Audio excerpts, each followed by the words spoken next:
Hi again. We've been reading through 1 Peter, and in our reading through 1 Peter, we've been practicing our reading devotionally. How to listen to God, how to hear what the Holy Spirit has to say to us in a passage.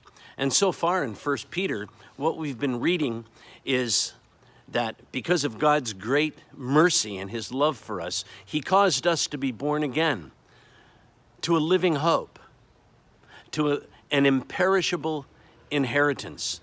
And it's been wonderful reading. It's been delightful. It's been encouraging and uplifting to us. But now we come to verse 13. Let me read 1 Peter 1:13 to you. Therefore, preparing your minds for action and being sober-minded, set your hope fully on the grace that will be brought to you at the revelation of Jesus Christ. In verse 13, there's a change in tone. Suddenly, there's an urgency in Peter's voice. He sounds almost like a commanding officer who is preparing his best battle group to go into action, to go into battle together. In fact, as I was thinking about this, what came to my mind was this movie that I fell in love with when I was in high school, Patton. Maybe you've seen it, the story of General George Patton. And Patton opens the movie by giving this speech to his soldiers and preparing them to go into battle. Peter would have said something like this: look, we know that the enemy's out there. They've been hitting us over and over again. Their goal is our complete destruction. But we have a surprise for them. And that surprise is you. This is not a time to be thinking about home. It's time to get your head straight. This is it. Recognize the significance of this moment. Your minds can only be on this one thing. Peter's urging his readers. Having followed Christ, we entered into an arena of conflict, spiritual conflict. If we're going to make it through all of the barriers and over all of the hurdles of this conflict, then we have to have control of our minds. That's what Peter's telling us. Our spiritual lives do not depend only on good feelings and happy thoughts. We have to recognize that both victory and defeat begin in our minds. We have to be in the right frame of mind. Our minds have to be ready for anything. We can't be lazy in our minds. Lazy minds are easily misled. Prepared minds can stand firm. It's too easy for those of us who've been Christians for a long time to rely on past grace, to rely on what we learned when we were younger, to count on everything that we were taught when we were younger, by our parents, by Sunday school teachers, by pastors. We have to have active minds. We have to be able to think about things. And Peter continues, he says, and sober-minded, serious, clear thinking, not foolish.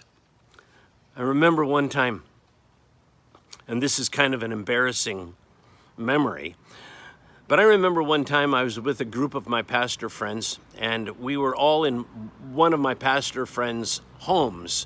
We were all eating pizza and sitting around and talking, and there was one group sitting around with the host, and they were having a serious theological discussion, very quiet, very sober-minded.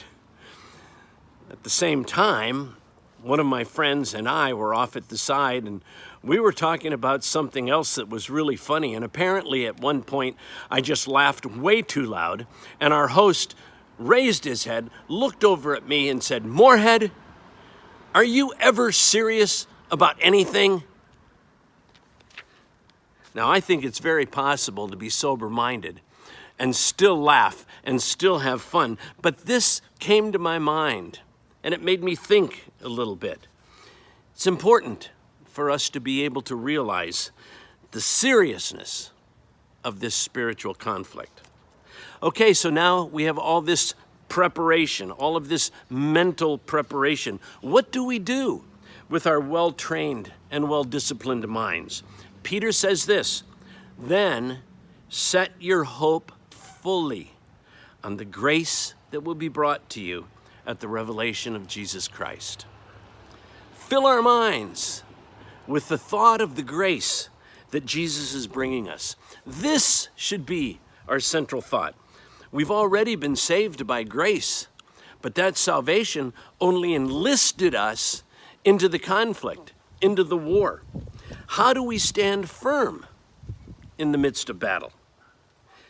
Peter says we think of the grace that is yet to come. More grace, more grace, more grace that Jesus is bringing to us.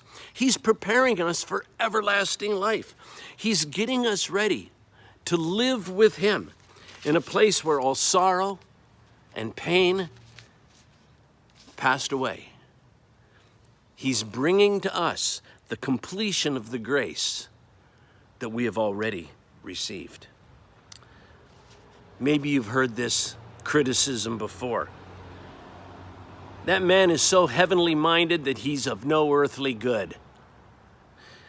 That's not what Peter's talking about here. He's not talking about us walking around with our heads in the clouds, being so spiritually minded or heavenly minded that we can be of no value here on earth. Rather, he is encouraging us to realize that in order to be of any earthly good, we have to fill our minds with the promise and the assurance of the fulfillment of grace. See, once again, we discover the importance of trying to read the Bible devotionally, the importance of listening to what the Holy Spirit has to say to us, the importance of hearing God's voice as we read. So important, we see it right here, because that is how God prepares our minds for life in this world. Once again, thank you for listening, and I hope you'll join us again when we continue our devotional reading of 1 Peter.